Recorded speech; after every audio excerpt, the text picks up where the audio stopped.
오늘 죽음이 해결되셨습니까? 라는 제목으로 하나님의 말씀을 증거하기를 원합니다. 여러분은 죽음이 해결되셨습니까? 이 말은 여러분은 오늘 만약에 하나님이 생명을 거두어 가신다면 천국에서 눈을 뜰 수 있는 자신이 있냐 이 말이고, 죽음에 대한 두려움이 없냐 이 말입니다. 어제까지 독감 백신 맞아가지고 48명이 사망했다는 기사가 나옵니다. 그리고 코로나 바이러스로 한국에서는 457명 사망했다고 발표가 나왔고, 전 세계적으로는 110만 명이 넘게 죽었습니다. 요즘에 뉴스를 항상 보면 죽었다는 얘기, 사망했다는 얘기, 택배기사가 과로사해서 죽었다는 얘기. 이 죽음에 대한 이야기가 과거에서도 있었겠지만 요즘에는 더 심각해지는 것 같아요. 그러면서 저도 요즘에 죽음에 대한 생각을 쭉 하게 돼요. 제가 이제 병에 하나 딱 걸리고 나니까 죽음에 대한 생각을 하게 되는데, 죽는다는 것은 도대체 어떤 것일까? 이런 생각을 심각하게 했어요. 심각하게 했는데, 제 나름대로 결론을 내렸습니다. 이거는 뭐 성경의 말씀도 아니고 진리도 아니고 죽는 것은 아마 이럴 것이다 라는 저의 생각이에요. 죽는다는 것은 어떤 것일까? 그냥 갑자기 아침에 아내에게 제가 일어나면 여보 굿모닝 하거든요. 마치 이럴 것 같아요. 죽을 때는 눈을 감잖아요. 성경에서는 죽음을 잔다 그러거든요. 자다가 눈을 딱 떠보니까 천국인 거예요. 다시요. 자잖아요. 죽음은 잔다고 성경은 표현하거든요. 눈을 감았어요. 그리고 눈을 딱 떠보니까 천국이에요. 하나님이 계시는 거예요. 그래서 예수님 안에서 죽는 자들은 너무 복된 죽음인 것 같아요. 그런데 살아있는, 남아있는 자들은 슬프죠. 헤어짐 때문에 아프죠. 고통스럽죠. 그를 제외한다면 정말 죽음을 맞이하는 사람들은 너무너무 행복하고 복되다. 이게 저의 결론이고 저의 신앙 고백이에요.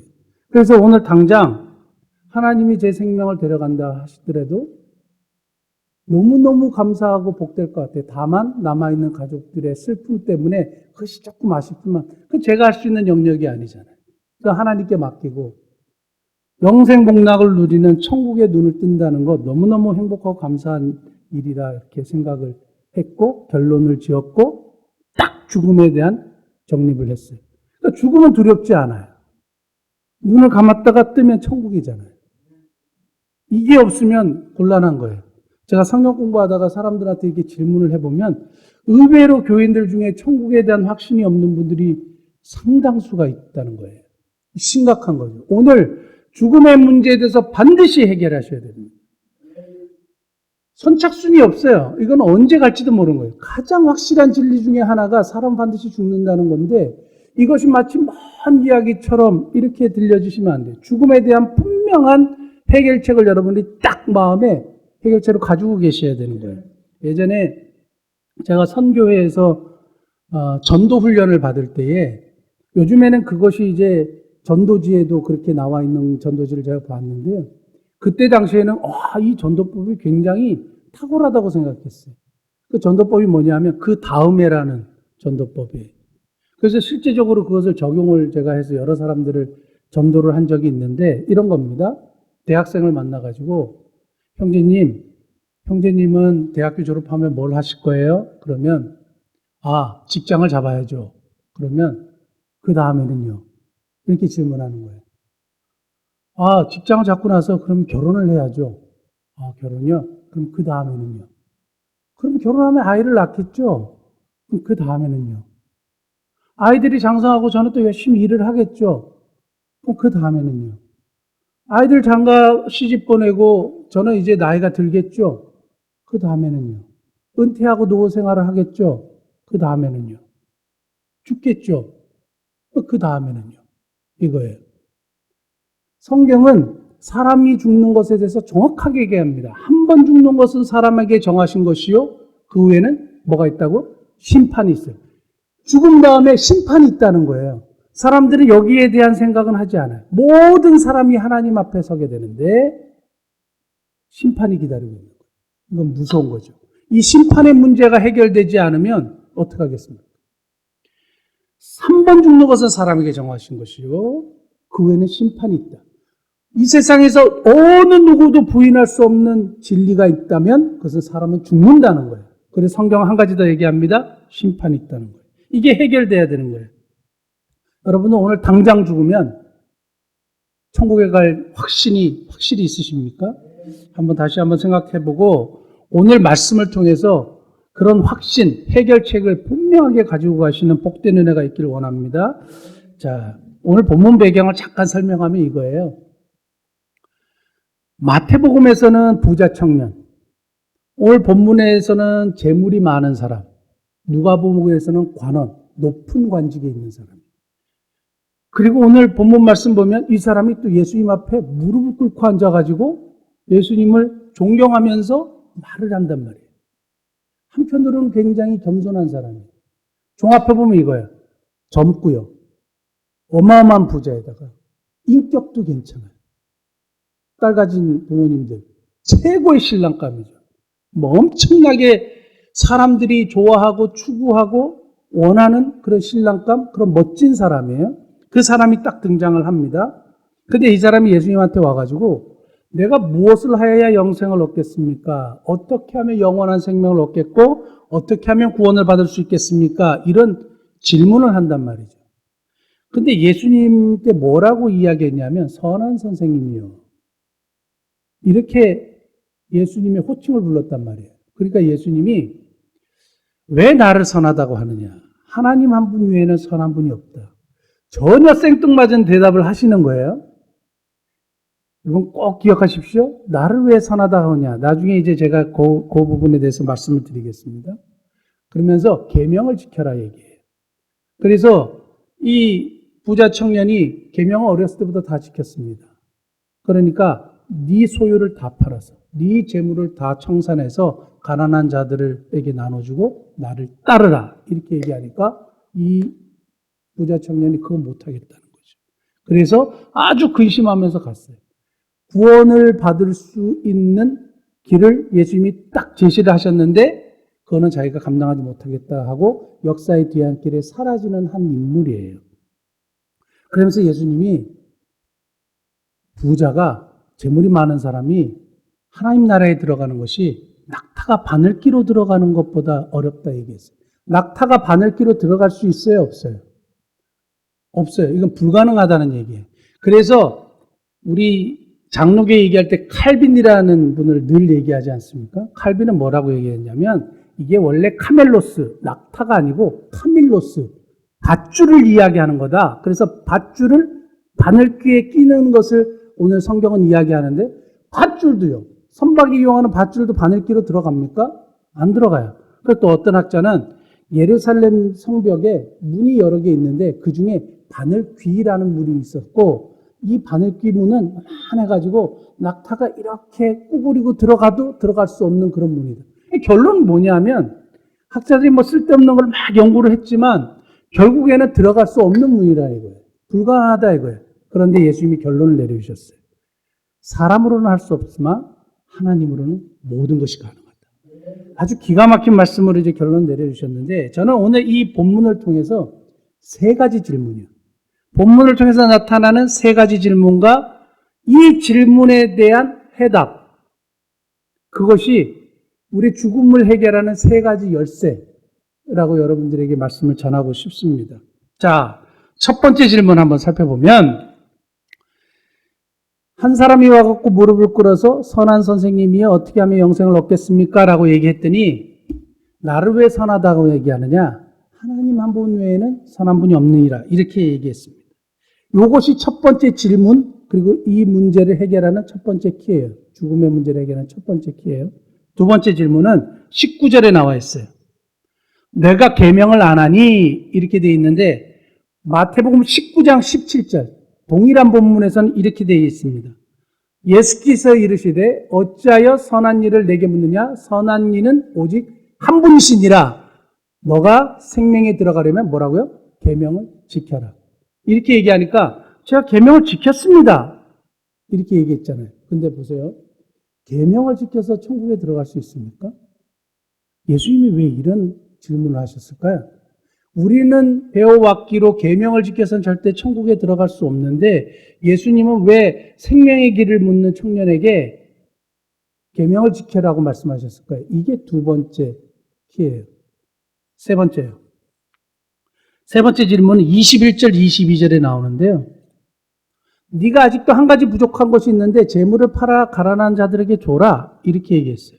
그러면 재물을 팔아서 가난한 자들에게 다 주고 자기의 재산을 포기하면 구원을 받는 것이냐라는 거예요. 그럼 우리도 재물을 팔아서 가난한 자들에게 다 나눠줘야 돼요? 이런 극단적인 방법을 써야 구원을 받을 수 있는 건가요? 그러니까 굉장히 어려운 거죠. 누가 구원을 받을 수 있겠어요, 정말로? 우리 이 세상에서 아마 재물을 팔아서 가난한 자들에게 다 주고 맨날 기도만 하라 그러면 어느 누가 그렇게 할 수 있겠냐 이 말이에요. 이것이 세 번째 키예요. 죽음의 문제를 해결할 수 있는 세 번째 질문, 세 번째 키예요. 자, 본론으로 들어가겠습니다. 아까 첫 번째 질문이 뭐였습니까? 왜 하나님만이 선한 분이시라고 예수님이 하셨느냐? 선한 선생님이여라는 질문에 왜 하나님만이 선한 하나님이시라고 말씀하셨느냐? 이 질문의 첫 번째 열쇠는 이거예요. 인간관. 다른 말로 얘기하면 인간론. 인간이란 도대체 뭐냐? 여기에 대한 예수님의 대답이에요. 자, 선한 일은 왜 하나님 한 분이라고 예수님이 말씀하셨을까? 부자 청년은 인간에 대한 오해를 하고 있었어요. 그래서 사람이 선하다고 생각했어요. 그러니까 예수님처럼 훌륭한 분에게 선한 선생님이요 라고 얘기하니까 사람은 선한 존재가 아니야. 예수님이 이렇게 말씀하시는 거예요. 그리고 선하고 의롭다고 말씀하실 수 있는 분은 하나님밖에 안 계셔. 이것은 뭐냐 하면 인간의 본질, 인간의 연약함, 인간이 죄인이라는 사실을 깨달으라는 예수님의 가르치시는 거예요. 다른 말로 이야기할게요. 자신이 선한 일을 해가지고 구원을 받을 수 있다고 생각하는 이 사람의 인간에 대한 이해. 사람이 선한 일을 통해서 구원을 받을 수 있습니까? 없어요. 인간이 선한 일을 할 수 있다고 생각하고 인간이 선하다고 생각하는 이 사람의 잘못된 인간관에 대해서 예수님이 정면으로 가르쳐 주시는 거예요. 아니야. 인간은 선한 존재가 아니야. 이렇게 얘기합니다. 로마서 3장 23절에 보면 이 세상에 의인은 없나니 하나도 없다 그랬어요. 모든 사람이 죄를 범하였음에 뭐예요? 하나님의 영광이 이르지 못했어요. 모든 사람이 죄를 범했대요. 예레미야 17장 9절에 보면 만물보다 심히 거짓되고 부패한 것이 사람의 마음이래요. 그러니까 사람은 부패한 존재예요. 그래서 우리 장로교회 교리 중에 전적 부패, total depravity라는 교리가 있어요.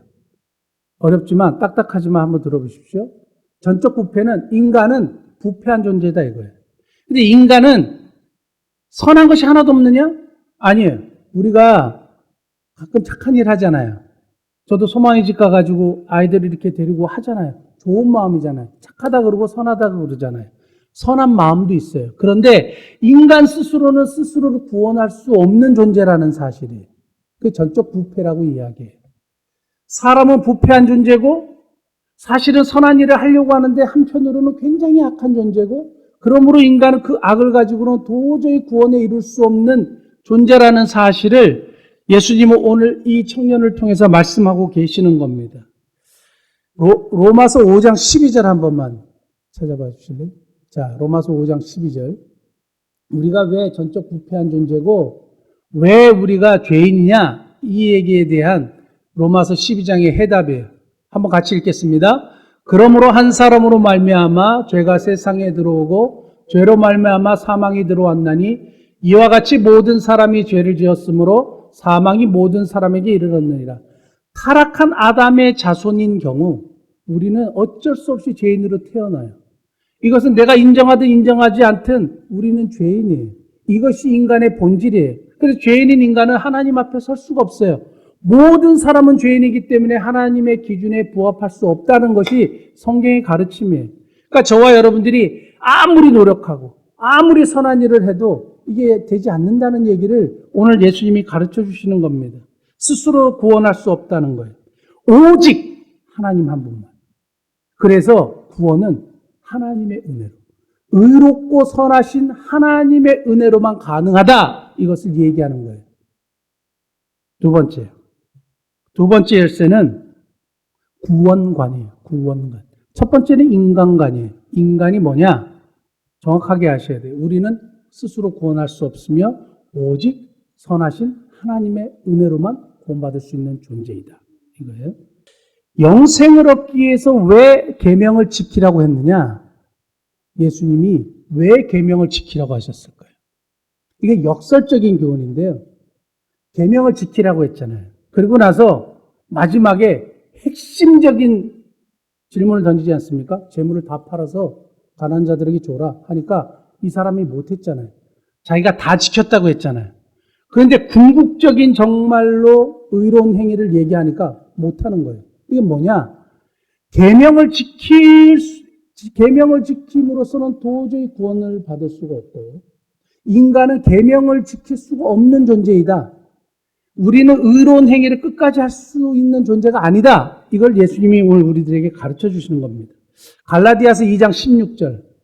사람이 의롭게 되는 것은 율법의 행위로 말미암음이 아니요 오직 예수 그리스도를 믿음으로 말미암는 줄 알므로 우리도 그리스도 예수를 믿나니 이는 우리가 율법의 행위로서가 아니고 그리스도를 믿음으로써 의롭다함을 얻으려 함이라. 율법의 행위로서는 의롭다함을 얻을 육체가 없느니라. 아멘. 율법의 행위, 선한 일을 행하고 예수님의 말씀, 하나님의 십계명을 지킴으로는 도저히 구원을 얻을 수 없다라는 사실을 예수님께서 이 사람에게 가르쳐 주시는 거예요. 계명을 지켜봐라. 지켰다고 했는데 정말로 못 지키는 거예요. 율법의 행위로서는 절대 구원을 받을 수 없다는 것을 예수님이 역설적으로 그들에게 가르쳐 주는 겁니다. 인간의 한계를 깨닫게 해주시는 거예요. 오늘 이 본문 말씀 보면 참 재미있는 표현들이 나와요. 유익한 표현들이 나오는데요. 젊은 사람이고 부자고 높은 지위에 있었던 사람이 예수님 앞에 겸손하게 무릎을 꿇었어요. 겸손한 인격으로도 안 돼요. 두 번째, 이 사람 재물도 있고 권위도 있고 힘도 있고 파워도 있고 훌륭한 사람이에요. 그리고 예수님을 선한 선생님이에요. 사람을 존중할 줄도 알고 예수님이 훌륭한 분이라는 것도 알았어요. 근데 그거 가지고도 구원을 이룰 수가 없어요. 그 다음에 오늘 말씀 보시면 21절에 예수님께서 그를 보시고 사랑하사. 예수님이 그를 사랑하지만 그 사랑하는 것 자체만으로도 구원을 받을 수 없어요. 다시 할게요. 선한 인격으로 구원을 받을 수 없고 예수님을 존중하고 존경한다고 해서 구원을 받을 수 없어요. 선한 행위를 많이 한다고 해서도 구원을 받을 수가 없어요. 그리고 예수님이 구원해주고 싶어서 사랑한다고 해도 구원을 받을 수 없어요. 자기가 거부했어요. 죽음의 문제가 절대 해결되지 않아요. 사랑하는 성도 여러분, 우리가 어떻게 하여야 구원을 받을 수 있을까요? 24절 한번 보실까요? 오늘 본문 24절 보면 제자들의 그 말씀에 놀랐다는 겁니다. 다 갖춘 사람이에요. 옛날 유대인들은 이런 생각을 했대요. 부자는 어떻게 부자가 되느냐? 하나님의 축복이에요. 잠언에도 그렇게 되어 있습니다. 하나님을 경외함의 보응이 재물이에요. 그래서 부자는 하나님의 축복을 받은 사람이기 때문에 어떻게 돼요? 이코르 천국이에요. 근데 예수님은 거꾸로 얘기하는 거예요. 부자는 천국에 들어가기가 어렵다고 이야기하는 거예요. 그러니까 제자들이 매우 놀랐어요. 이게 무슨 얘기지? 그럼 도대체 누가 구원을 얻을 수 있지? 그러니까 예수님이 기가 막히게 말씀하시잖아요. 27절 다시 한번 같이 보겠습니다. 예수께서 그들을 보시며 이르시되 사람으로는 할 수 없으되 하나님으로는 그렇지 아니하니 하나님으로서는 다 하실 수 있는 것이다. 모든 구원은 하나님께 속해 있는 것이다 이거예요. 하나님은 하실 수 있다 이겁니다. 아까 우리 반주자께서 우리 참회 기도할 때 어떤 찬양을 주로 이렇게 반주하는지 아세요? 나 같은 죄인 살리신. 그 나 같은 죄인 살리신 어메이징 그레이스를 존 뉴턴이라는 노예무역 상인이었다가 예수님 만나서 이렇게 변화된 분이 써가지고 유명해졌잖아요. 그래서 나 같은 죄인 살리신 주은의 놀라움. 이건 뭐 전 세계적으로 믿지 않는 사람들까지 다 아는 가사고 노래예요. 근데 이 존 뉴턴이라는 분이 회심하고 나서 이런 말을 했어요. 천국에 가서 깜짝 놀랄 세 가지가 있대요. 천국에 가서 깜짝 놀랄 세 가지가 있대요. 첫째는 천국에서 만날 거라고 생각했던 사람이 거기 없는 거예요. 천국에서 오늘 이렇게 유심히 이렇게 다 보십시오. 천국에서 만날 거라고 생각했던 사람이 거기 없는 거예요. 둘째는 천국에 가지 못할 거라고 생각했던 그 사람이 거기 있는 거예요. 셋째는 자신이 거기 있다는 거예요. 천국에 갈 거라고 생각했던 사람이 거기 없고, 천국에 가지 못할 거라고 생각했던 사람이 거기 있고, 나 자신이 거기 있다는 사실에 깜짝 놀란다는 거예요. 굉장히 의미심장한 얘기입니다. 여러분, 우리는 무슨 일이 있어도 저 윗동네에서 다 만나야 돼요. 아랫동네 가시면 안 돼요. 제가 예전에 단테의 신곡의 지옥편 이걸 읽었거든요. 이탈리아의 아주 유명한 시인인데 이 사람이 신곡 그중에 지옥편이 있어요. 이 사람의 상상으로 만들어낸 거지만 9단계가 있는 거예요. 1단계부터 9단계. 근데 제 머릿속에 팍 들어온 것이 뭐냐 하면 8단계에 또 여러 방이 있는데 지옥은 너무너무 진짜 참혹한 곳인데 그 중에 한 단계, 그 한 방은 어떤 방이냐면 마귀가 정말 낯선 엄청나게 큰 칼을 들고 있는 거예요. 그러니까 죄인이 딱 그 방에 딱 오면 정수리서부터 항문까지 머리서부터 쫙 쪼개는 거예요. 그러면 사람이 반으로 쫙 갈라지잖아요. 그러니까 너무 고통스러우니까 하고 달리는 거예요. 그런데 달리면서 다시 몸이 붙는 거예요. 그리고 다시 그 앞에 또 쓰는 거예요. 계속 돌아요.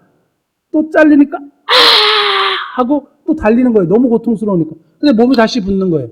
또 자르는 거예요.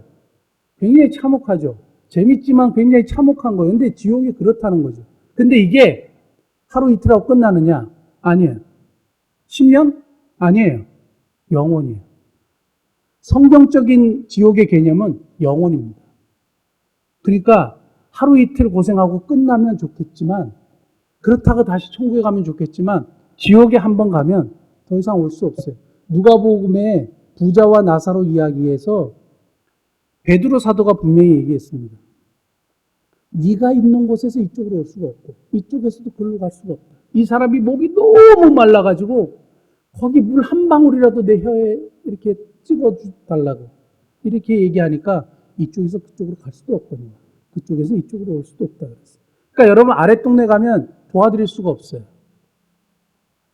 여러분들이 함께 스스로 어디로 오셔야 되냐면 윗동네로 오셔야 돼요. 거기서 다 만날 줄 믿습니다. 이거는 심각한 거죠. 그러므로 이 구원관, 나의 힘과 나의 노력과 인격과 돈이나 능력으로는 도저히 될 수 없다는 사실을 확실히 인정하고 어디에만 의존해야 되느냐? 예수 그리스도의 십자가의 죽으심. 예수 그리스도께서 나의 모든 죄를 지시고 십자가에 죽으시고 부활하셨다는 이 놀라운 복음의 사실, 그것을 믿음으로만 가능하다는 사실이에요. 자, 로마서 3장 20절 스크린 한번 보실까요? 그러므로 율법의 행위로 그의 앞에 의롭다 하시면 얻을 육체가 없나니 율법으로는 뭐야? 죄를 깨달음이다. 이 사람이 율법을 지켰다고 얘기하지만 율법의 행위로는 하나님 앞에 의롭고 구원을 받을 수 없다 이거예요. 그 다음에 24절 어떻게 그러면요? 같이 읽겠습니다. 그리스도 예수 안에 있는 속량으로 말미암아 하나님의 은혜로 값없이 의롭다 하심을 얻은 자 되었느니라. 예수 그리스도의 십자가를 통해서만 우리가 천국에 갈 수 있는 티켓을 확보하는 거죠. 주일학교 때 이 노래 찬양 기억나세요? 돈으로도 못 가요 하나님 나라.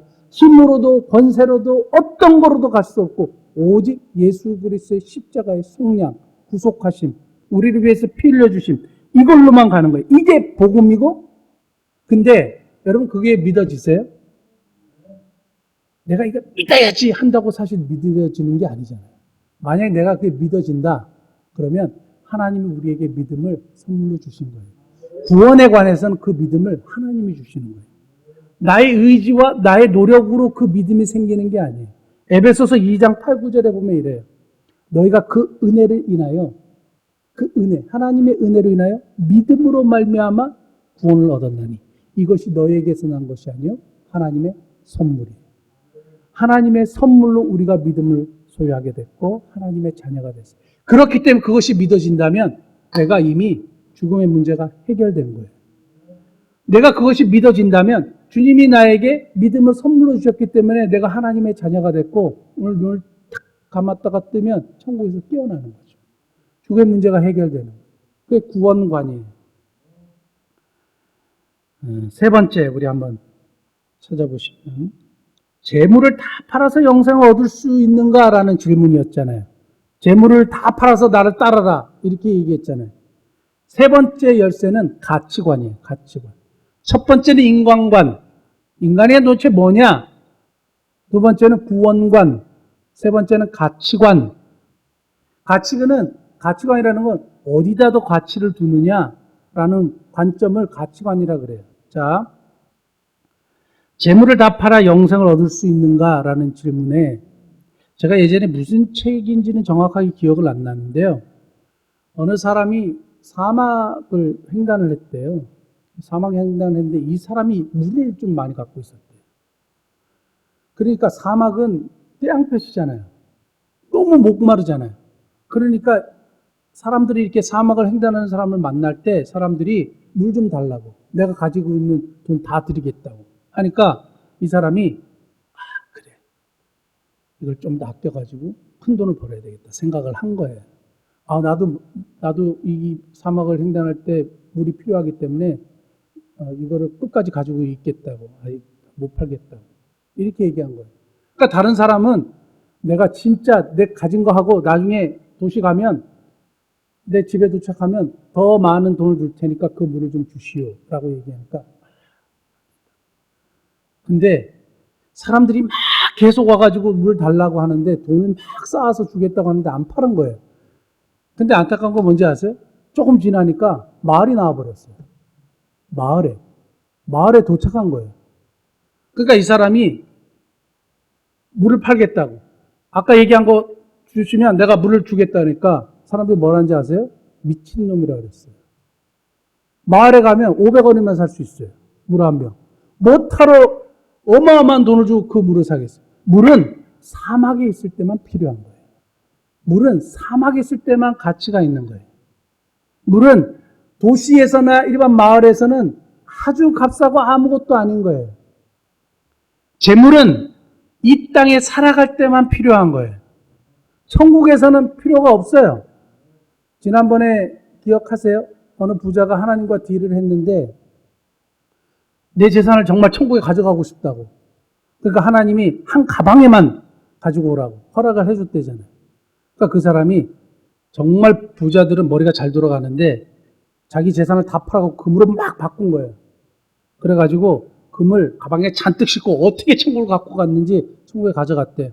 그러니까 천국의 문지기가 가방을 여러분들이 아니 이걸 왜 갖고 갔냐고 그러니까 내 재산 다 팔아가지고 가지고 왔다 그러니까 천국의 도로 포장 재료를 왜 가지고 무겁게 들고 왔냐고 이랬다는 거죠. 천국에는 그게 아무 소용이 없어요. 며칠 전에 어느 정신과 의사, 특별히 그 연세가 86세 정신과 의사가 많은 죽음을 앞둔 어르신들과 인터뷰하고 설문조사를 했는데 사람이 죽기 전에 후회하는 게 하나 있대요. 그게 뭐냐? 나누는 삶을 살지 못한 거. 나누지 않은 거. 제가 죽음에 대한 생각을 딱 하고 나서 변한 게 하나 있어요. 제가 정리하기 시작했어요. 이거를 굳이 이렇게 이 땅에 가지고 있어야 할 하등에 너무 욕심으로 너무 많이 갖고 있는 거예요. 너무 많이 갖고 있는 거예요. 그걸 왜 갖고 쟁겨놓고 있는지 모르겠어요. 여기 우리 임직자들 선물 이거를 지금 왜 쟁겨놓고 있는지 빨리 드리고서 신도록 해야지 이걸 그래서 오늘 나눠드리려고 하는데, 뭐 사실 이런 의미는 아닌데, 왜 이렇게 많이 가지려고 하는지. 어차피 다 놓고 갈 거예요. 가치관이 분명해야 돼요. 사랑하는 성도 여러분, 이 땅의 것 재물이 영생을 들어가는데 장애물이 되기 때문에 예수님이 그걸 정확하게 보시고 재물 다 팔아서 가난한테 주고, 그거는 정말로 네가 그것을 가장 우선순위로 가장 중요한 것으로 그것을 하나님으로 섬기는 이상 너는 영생에 들어갈 수가 없어. 너는 구원받을 수 없어. 그걸 해결해야 돼 라고 말씀하시니까 이 사람은 어디다 가치를 뒀어요? 땅의 것에 가치를 뒀어요. 재물의 가치를 뒀어요. 그러면 안 되는 거예요. 여기 다 돈 좋아하시잖아요. 막 부동산 오르면 좋아가지고 좋죠. 부러우세요? 부러우세요? 여러분 이거 진짜 정립하셔야 돼요. 그게 하나님의 복이라는 생각을 여러분 가지시면 안 돼요. 복일 수도 있고 독일 수도 있다고 제가 여러 번 얘기했습니다. 부동산 막 가격이 올라서 막 했으면 저는 이 가격이 올라가지고 많은 돈을 벌었던 분들이 하나님을 위해서 나누는 삶을 위해서 쓰는 분들을 많이 보지 못했어요. 나누며 살아야지. 더 가지려고 하죠. 그래서 더 투자하죠. 제가 봤을 때는 또 투자하고 또 다른 거 사고 또 돈 불리고 또 다른 거 사고 하지 나누지 않아요. 그러다 끝나는 거예요. 마치 물을 끝까지 사막 하다가 딱 말이 나타나서 후회해봤자 소용이 없어요. 끝났는데. 가치관을 어디다 두느냐. 제가 한 가지 이야기만 하고 말씀을 마치겠는데요. 21절 말씀 한번 보시면 예수님께서 아주 기가 막힌 말씀을 하나 하시는데 저는 이게 눈에 확 들어왔어요. 다 팔아서 가난한 자들에게 주라. 그 다음에 같이 읽게요. 그리하면 하늘에서 보화가 내게 있으리라. 하늘의 보화와 땅의 재물. 어느 것이 더 가치가 있느냐 이거죠. 선택은 우리의 몫이에요. 하늘의 보화가 가치가 있을까요? 땅에 있는 재물이 가치가 있을까요? 하늘에 있는 것은 영원해요. 땅에 있는 것은 일시적이에요. 제한적이에요. 그리고 보호받지 못해요. 땅에 있는 재물은 영원하고 보호받아요. 근데 주님이 약속하셨어요. 천지의 주인이신 주님이 약속하셨어요. 하늘에서 보화가 내게 있을 것이다. 여러분은 가치관에서 어떤 것이 더 가치가 있다고 생각하세요? 한 가지 얘기만 하고 마친다고 했잖아요. 그 영국의 제임스 심슨이라는 분이 있어요. 산부인과 의사예요. 근데 이분이 산부인과 의사로 성공을 하는 중에 어떻게 하면 아이를 분만할 때 고통 없이 분만할 수 있을까? 되게 아프잖아요. 해산의 고통이요. 그리고 외과 의사들이 수술을 하는데 당시에는 마취제가 없었거든요. 그러니까 생사를 쬐면 이걸 어떻게 그 고통을 감당하냐. 그러면서 그걸 고민하고 이걸 어떻게 해결할 수 없을까 하다가 창세기 2장을 읽었어요. 창세기 2장 21절 22절 보니까 여호와 하나님이 아담을 깊이 잠들게 하시니 잠들매 그가 갈빗대 하나를 취하고 살로 대신 채우시고 22절 여호와 하나님이 아담에게서 취하신 그 갈빗대로 여자를 만드시고 그를 아담에게로 이끌어오시니 이분이 이걸 갑자기 보더니 깜짝 놀란 거예요. 외과의의 눈으로 봤을 때 갈빗대를 하나 빼는 거는 어마어마한 외과 수술이거든요. 당시로서는 이거는 상상할 수 없는 수술.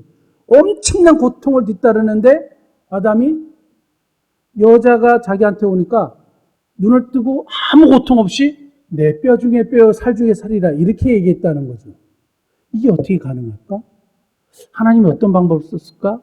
하면서 고민하고 기도하고 연구를 한 끝에 한 액체를 발견했어요. 클로로포름이라는 거예요. 그게 마취제예요. 그래서 이거를 발견하고 논문을 썼어요. 그런데 1853년에 빅토리아 여왕이 아이를 분만할 때 이 클로로포름을 사용해가지고 이것이 공인돼 버렸어요. 그래서 이 사람이 경외칭호를 받게 됐단 말이에요. 이 사람의 고민은 어떻게 하면 사람들이 고통받지 않을까? 그래서 클로로폼을 발견을 해가지고 일약 스타덤이 된 거죠. 훌륭한 의사로 인정을 받게 됐죠.